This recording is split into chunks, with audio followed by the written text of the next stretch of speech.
So I gave our product designer the task of figuring out what viral stunts we can run that just get us more brand awareness. We took a bet around Manhattan last year with our custom branded sheet on it, and we rolled it into the Brooklyn Bridge and City Hall, Washington Square Park.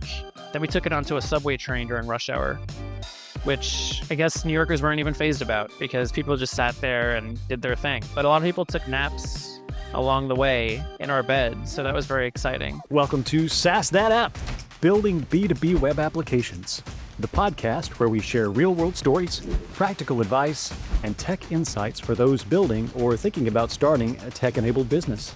I'm your co-host, Aaron Marchbanks. And I'm Justin Edwards. Each week we bring you the stories, strategies, and insights you need to build your SaaS or tech-enabled business smarter, not harder. Let's dive right in.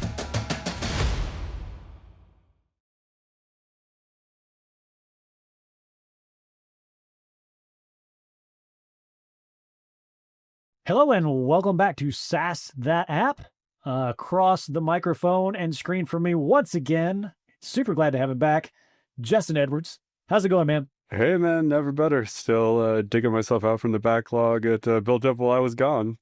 Nice. Not a bad way to come back in. Get to do some podcasts. It's always fun. Today we welcome to the pod, Jared Lerner. Jared is the co-founder and CEO of Nappr, a la his awesome shirt. A tech-driven platform designed to help travelers find short-term hotel stays focused on improving sleep. And what started as kind of a personal solution to Jared's own sleep challenges is now transformed into a marketplace for well-rested travel experiences. And it's kind of shaking up the way we think about booking hotel stays. Jared has extensive experience also and background in startup culture, having worked across multiple industries to help kind of drive innovation, tech adoption. But his passion for solving problems through technology, combined with his background in software engineering, has positioned him as a leader in this rather unique space. Jared, welcome to the pod, man. Thank you. Great to be here. I guess just the question right out of the gate, you got to tell us your sleep story. Yeah. Goes back at least 10 or 15 years, maybe longer than that. I've suffered from a number of sleep issues in my life, especially while traveling. And it's something that I really wanted to solve, not for myself only, but for other people as well. And I fixed a few of those issues. I still deal with some of them. So I'm still pretty exhausted on certain days. But yeah, that's what really led to me founding Nappr way back in 2014. I didn't start with hotels, but I had an idea to have a brick-and-mortar place where people could go take naps with a membership model whenever they needed to. And I wanted to have those stores all over the world. I pivoted over to a marketplace later on, but the idea really stayed the same, that no one should have to go more than 10 or 15 minutes from wherever they are to get some quality on-demand rest in the middle of a hectic day. Obviously, when you're traveling, it's more of an issue sometimes when you're landing on a red eye at 7 a.m. You can't check into your hotel until 3. So you're kind of just stuck with this 8-hour gap. If you're like me, you don't sleep on planes well, it's really exhausting. But even if you do sleep on that plane a little bit, it's not quality rest, probably. So it's a big pain point, and people just get through with caffeine for the most part if they don't have a room to lay in. So there's that, there's layovers, delays, but beyond traveling, there's people getting tired behind the wheel on a road trip. There's office workers, medical workers. Obviously there's tons of research on napping out there that shows how beneficial it is for you and your brain. So I'm really just trying to make this concept widespread and to make it a thing here in the US, because I think for the past few decades and maybe even longer, we've had a culture of work, and then maybe get some rest at the end, but not work and rest and then work more. So that's kind of the paradigm. And I always thought we could shift it because people do better work when they're rested. Yeah, absolutely. And I'm sure that you've experienced that firsthand, even prior to this with being in software development for a while. So I'm kind of curious, how did you make that turn, or how did you make that curve, working as a software developer and then kind of jumping almost entirely over the fence into the this entrepreneurial world, running a startup like Nappr and how did that relate to, the software approach with it, but then also brick and mortar? Yeah, I started using computers, I think, when I was 4 or 5. So I kind of got into the tech thing really early on. This was like MS-DOS Oh, yeah. way back. I'm Yes. a lot, yeah, I'm a lot older than I look. So, when I started using computers, AOL wasn't even a thing yet. I always really liked tech. And in high school, I was taking AP computer science classes. So that stuff really interested me. And then I ended up majoring in it in college. Right out the gate, I was an engineer for various tech startups here in New York City. I think I worked at 5 or 6 of them. And then along the way, I got my MBA and studied entrepreneurship at NYU, and kind of knew from there that I wanted to do my own thing. I wasn't sure exactly what that would be like or how it would play out, but a year after I graduated is when I founded Nappr. I had the tech skills, I had the MBA, and I had a dream. So that's kind of how it all began. But yeah, along the way, I really enjoyed all the coding I did at these jobs. Always a big fan of JavaScript and Python. I was never actually a developer per se. I was always like a scripter and a hacker, So that was more fun for me than building back end systems, kind of doing the front end stuff and hacking away to fix customer issues. All of these positions were really customer facing. So I always had this notion of wanting to help people at these jobs, and it's kind of what drove me to found this company, obviously, as well, wanting to solve a pain point for people. Take us through a little bit of kind of the transition out of kind of these tech roles into founding Nappr, and it sounds like you've been doing that for quite a long time now, and kind of what's been the journey like from your tech roles and then through kind of starting it and to bring it to where it is now. So I founded this in 2014. At the time, I was working full time for an ad tech, or not even ad tech, a survey software company. Sorry, ad tech came later.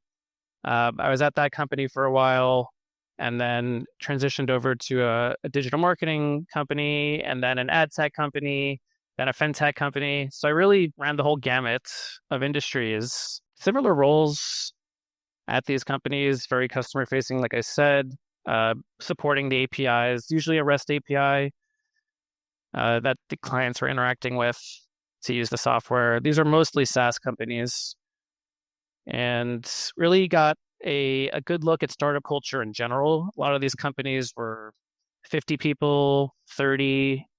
One was 200. That was the biggest of the No, bunch. that's too big. Yeah, 200. Not a good fit for me. it felt like, it felt like a lot. That really was the biggest startup I had worked for.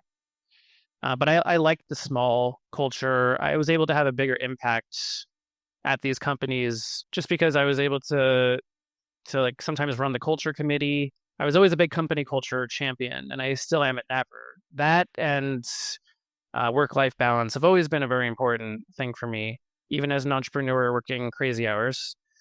So, it was great to have that experience at all those companies and really mold the culture at most of them. And I took all of that into Nappr and really do the same thing here. We only have 7 people, so it's not quite as big as some of those companies yet. But culture is number one. My employees' happiness is up there. Customer happiness. Those are all things that I really hone in on and make sure are my top priority. So what are some of the things you do to make sure that you have like a really groovy place to work and folks are happy and getting what they need?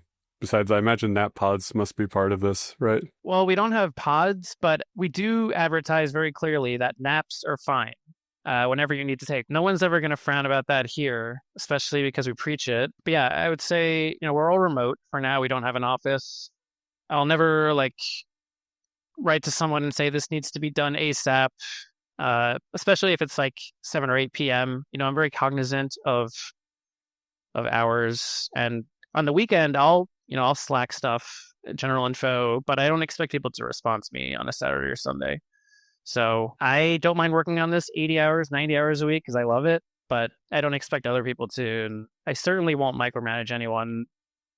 Very type B. So, I won't be type A on anyone else. There's just no way. I think for the most part, people have a lot of freedom and flexibility here.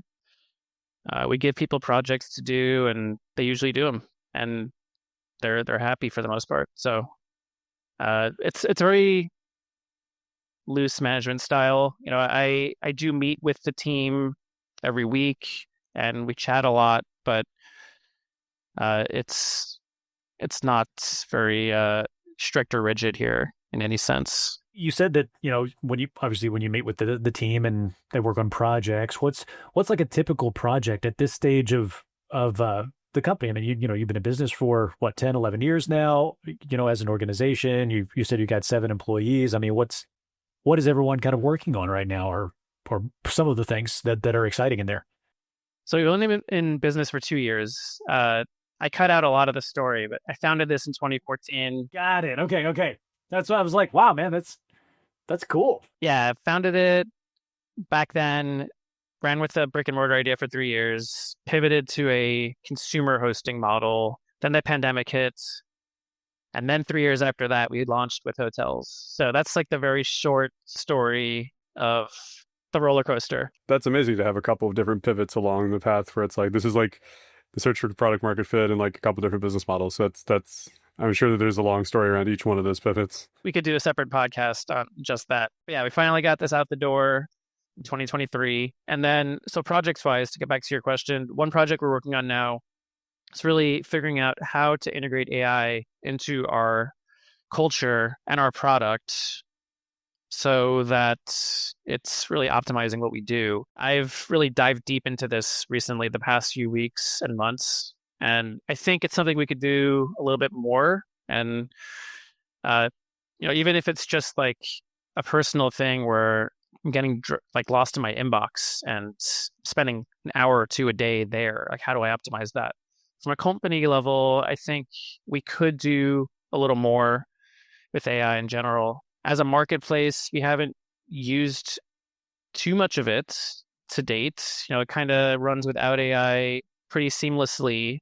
But there's always opportunities to integrate it more. So that's something we're really looking into right now. And this is the booking system? Yes. So how do we help people book better? Give them suggestions, maybe based on amenities they're looking for. How do we help hotels price better? That's something we really haven't done to date. Things like that. Other projects we're working on. So I gave our product designer the task of figuring out what viral stunts we can run that just get us more brand awareness. We took a bet around Manhattan last year with our custom branded sheet on it, and we rolled it into the Brooklyn Bridge and City Hall, Washington Square Park. Then we took it onto a subway train during rush hour, which I guess New Yorkers weren't even fazed about because people just sat there and did their thing. But a lot of people took naps along the way in our bed, so that was very exciting. So we're always trying to really push the envelope with our marketing and do things differently than our competitors. Sure. So tell me a little bit about the booking platform itself. So I mean, I understand fundamentally what it is, but I understand that because there's a lot of booking platforms that are out there, right? Just for various things. So what would you say is kind of a defining characteristic of someone who's going to come to you for a booking? I mean, what does separate you from somebody else, or what does make that user experience better from others that are out there, including the big 800-pound gorillas? The great thing about our site is it's very, very easy to use, and it only takes maybe 30 seconds to book. What you do on our site is you basically create an account. You look for hotels like on any other OTA. You book it, and then that's it. You pay at the hotel. So we designed it specifically to be like this because I know someone could be very tired or exhausted when they're trying to do this on the spot, and I don't want them to get lost or confused. So it's a very easy process. So that's what really separates us from the companies like Expedia, where you have to go through maybe a few more hoops. Also, we're short term, obviously. So there's a lot of flexibility in the rates. You could book like a 12 to 4, a 10 to 2, whatever you really need that day. And the great thing about Nappr on top of that is that you can book a block of time even after it starts. So if you land on a flight at 7 a.m., maybe you get downtown at 9 a.m., you can book an 8 to 2 if it started already, if that rate is still available, of course. So it's really, really flexible, very easy to do. And because you're paying at the hotel, there's really no friction there either. You're doing the same thing you would normally do if you walked into a hotel in terms of the payment. And then beyond that, you get all the amenities of an overnight guest. So you get a lot of convenience, flexibility, and it's a much cheaper rate, obviously. So really, really good benefit for the consumer. So I have one question, which is like, so I book rather a lot of hotels, and I don't really have the chance to pick like my hours for the most part. Like I get a late checkout included sometimes or whatever, but it's kind of like there's the room's ready like kind of when they feel like it, but before like 4 p.m. and then I'm out by noon unless I have some status that I can force them to make to let me stay a little bit later. So how is it that like you have these different kind of time slots like available, or how does that like come about? Yeah, so the hotels give us times and pricing. We'll just list those. I think they tend to see a lot of the same rates, or sorry, a lot of the same time blocks open during the day. And some of these hotels have upwards of 40 or 50% vacancy in the daytime. A lot of that is because people tend to check out early when they're catching a flight. So 30% of people will check out before their normal checkout time, and then 30% of people will check in late. So you have 9 a.m. till 6 p.m., this 9-hour window with vacancy pretty high, unless there's a conference or a big event in town. So, the hotels see this happening every day, and they know which times will be open for this. Logistically, it's not too hard for them to assign a maid to a day use room if they get a booking. Even if they get a booking when they're not expecting one, they can just tell the maid, hey, we need this room clean. So that's not an issue for them. And, because they're setting the pricing, they're taking away whatever margin they'd like after they give us a commission. So everyone really wins here, the consumer, the hotel, and then us. So the consumer, it's a win because it's easy for us and we can book these time slots that aren't ordinarily like available, at least to mere mortals such as myself. Works great for you because you get a commission for filling a room that was going to be empty for the hotel, and then it works great for the hotel because they're putting out the price that is attractive for them to make the deal. And that was just going to be a vacant room until you made the connection between the consumer and the hotel. Is that the business model? Yep. Beautiful. Okay. My overarching question there is, how did you convince hotels to take this on? I mean, I got to imagine that they're probably just dug in deep in the traditional model, which is the one kind of Justin describes, like you're booking for a day. You check in at this time, you check out at that time. I'm imagining that they pushed back on that. Yeah, it's not too difficult to get hotels excited about this because when you tell them they can make more money with a new revenue stream, their eyes open wide and they're like, whoa, how do we do that? And because it's not logistically difficult for them to clean rooms on demand, it's really just more money in their pocket for very little hassle, if any. So it really comes down to them wanting to make more money, as they should. They're a business, and us enabling them to do that. We do work with some partners who have existing inventory, and we'll just kind of take that through an API. So in that instance, we don't have to really even ask the hotel if they want to do this. They're already doing it with a partner, and we're just getting that inventory as well. So we are a bit of an aggregator in that sense. But we also go to hotels directly and ask them to.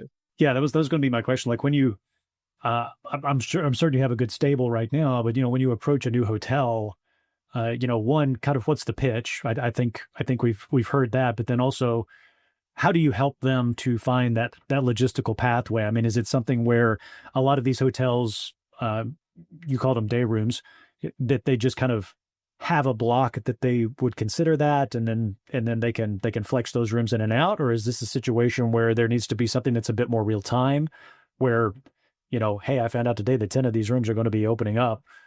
Let's throw that into the inventory pile, if you will. And does your system recognize that? I'm assuming via the APIs.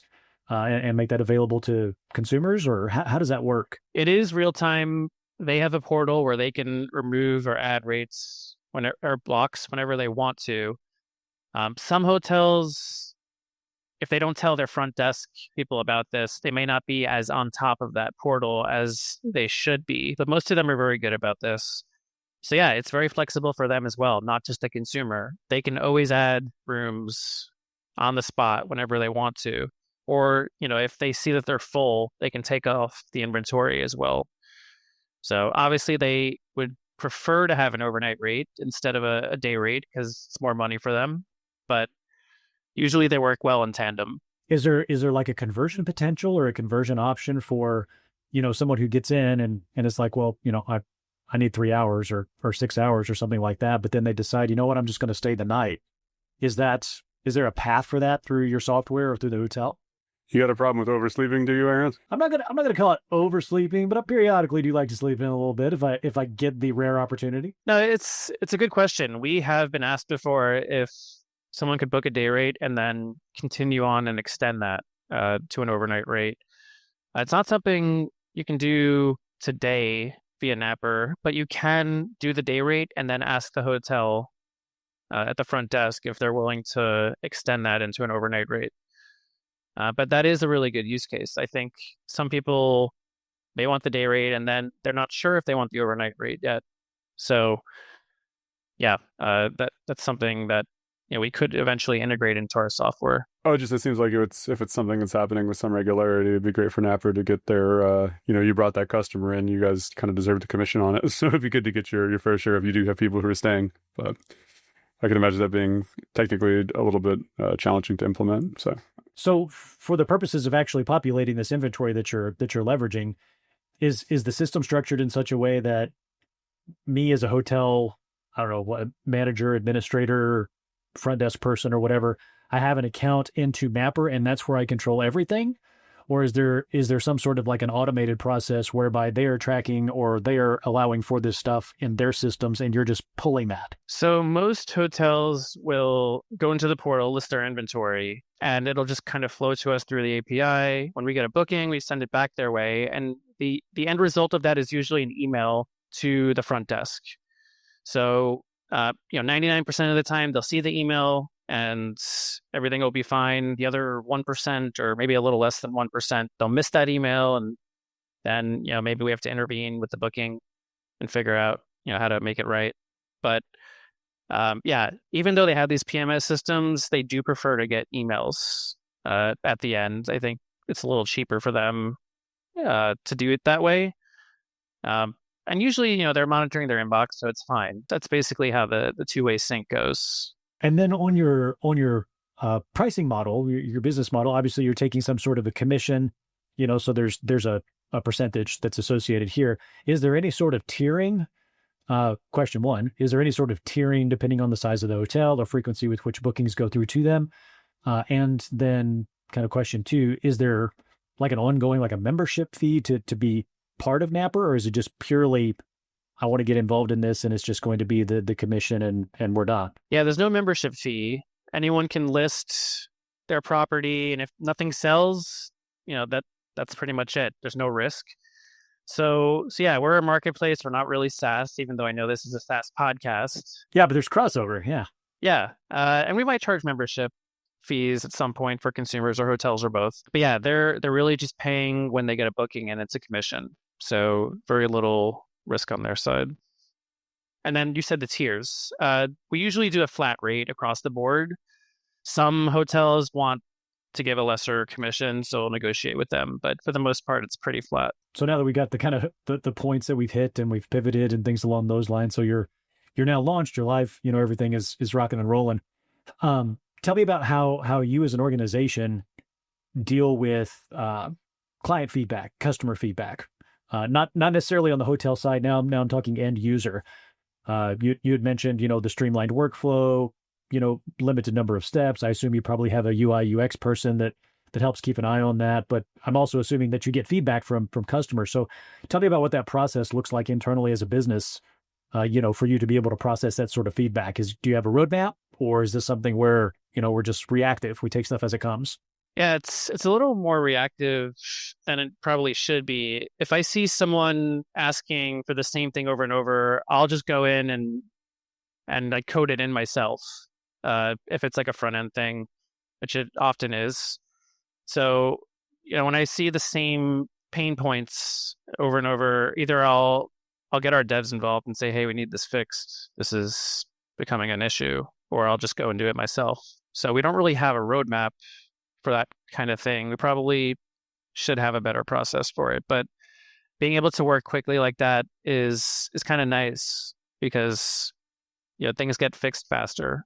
So it's not scalable to just kind of do things on a whim. It's not going to be scalable when we have like 30 people or 50 people, but for now it kind of works. But I do try to fix those things, especially if they're blocking users from having a good booking experience, or if they're not sure how the process works. Obviously we need to hash that out better so that people don't have to write into support. They're probably tired. They don't want to have to wait for us. So I'm actually doing all the customer support myself right now also. So when I see a chat widget come in, I'll try to answer it within like 30 seconds if I can. Goes back to my days as a customer facing engineer. I always try to answer those things as quickly as I can. So still doing that, which is also not scalable, but for now I can handle it. Yeah, no, it's one of those roles. It's one of the earlier ones that we can systematize and give up. But yeah, a lot of people who are new founders of companies that are still not big is a lot of hats. So you're probably also the accountant and legal and all the rest of it. So well, thankfully we have a CFO, so I'm not doing accounting stuff. amazing. Excellent. That's great. Yes. Yeah, but I did do that at one point, so I know the pain and the struggle. Yeah, founders are a rare breed, and it's always just a lot of hats. I was in a great conference talk a while back, and someone's like, "What do you call someone who can like do all the programming and all the advertising, and it's good with customer support, and also like deals with like the business level stuff?" And like, guy in the back raised his hand is like, "Founder." Yeah, pretty much Every single time. Yeah, that sounds about right. So out of curiosity, what does your consumer base look like? I mean, give us like an order of magnitude. Yeah, it is a lot of travelers. We give people a text field that they could fill in when they're booking. And a lot of people say it's for a layover or a red eye, or they're in between meetings while they're traveling. So, we know that probably 40 or 50% of the use cases are for that. Other than that, it's kind of a mix. People don't always tell us why they're booking. So there's a bit of a gap there.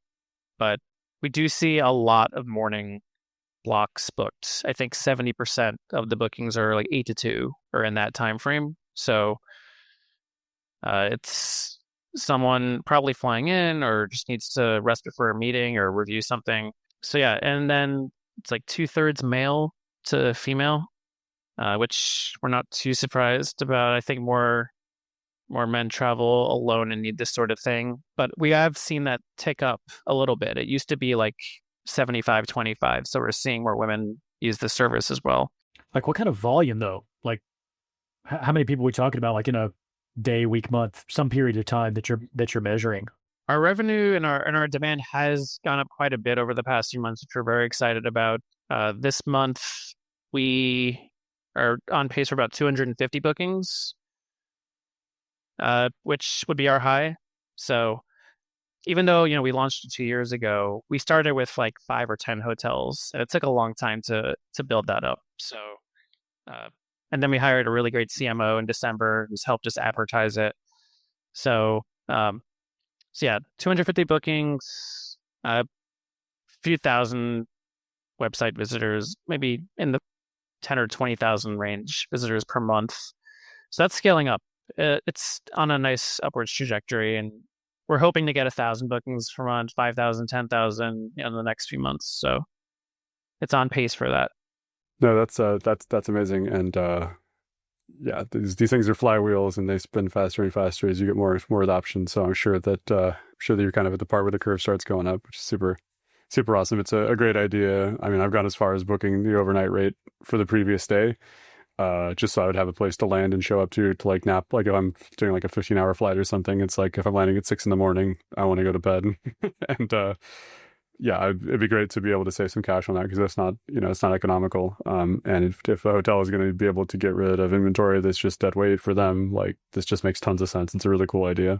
Thank you. Yeah, I've heard that story many times from people who just book 2 nights or like early so they can get the extra 8 hours, and it's obviously expensive to do that. So, we're just helping people, save some money and get the rates they actually want and need.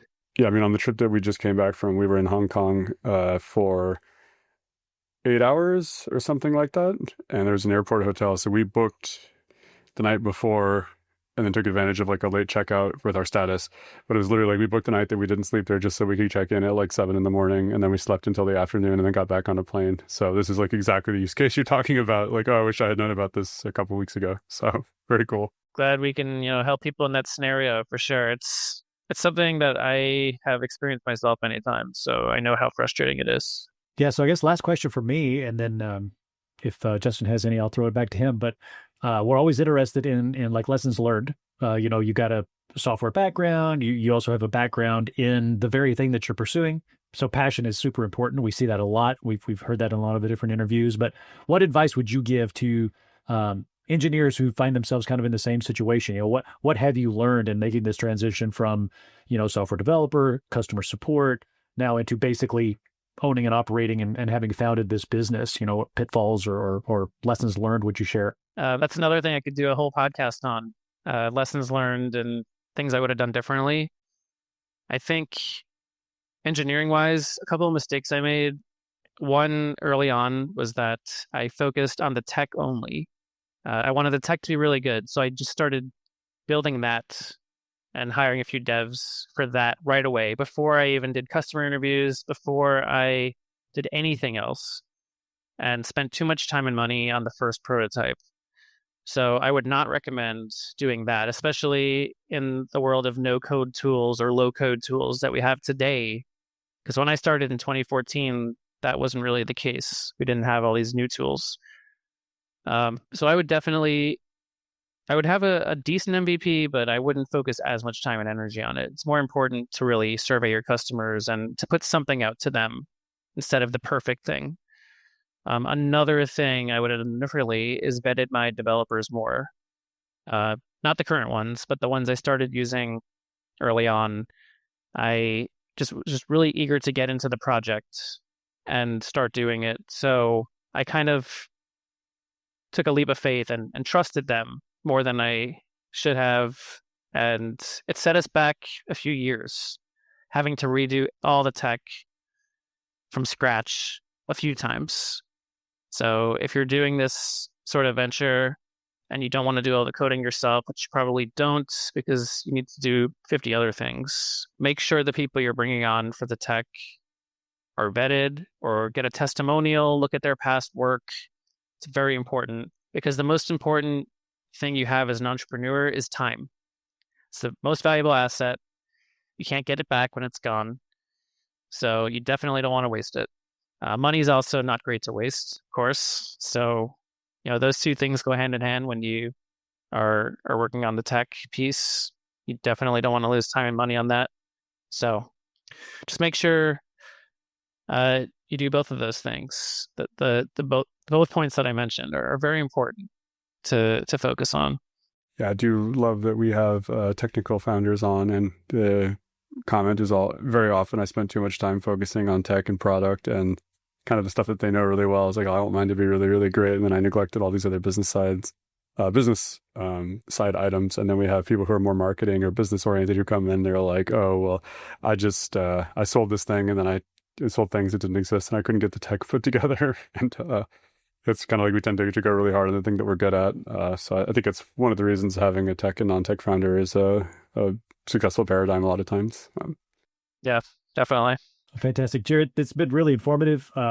Something very unique and something that we actually haven't really got to get into very much on the show. So really, really great. Thank you for sharing your time and your insights and your talents on this. Yeah, thank you so much for having me. It's a blast. I love being on shows like this. So Thanks for chatting with us today. I really appreciate it. So we've been talking with Jared Lerner here, co-founder and CEO of Nappr. Jared, where and how can people reach you? I'm assuming through a website. Yeah, our website is nappr.io, so nappr.io.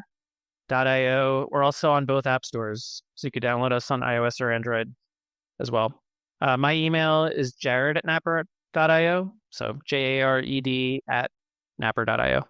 And a special thanks, as always, to our listeners. If you like what you're hearing, have ideas for the show, or just want to tell us what's on your mind, hit that like button, throw a review our way, or subscribe if you are so inclined. And we will see you all next time on SaaS That App. Thanks for cruising along with us on SaaS That App. We hope you grabbed some insights that were inspiring, actionable, or at least entertaining. If you enjoyed the show, don't forget to subscribe and leave a review. Until next time, keep building, keep growing, and keep those apps sassy.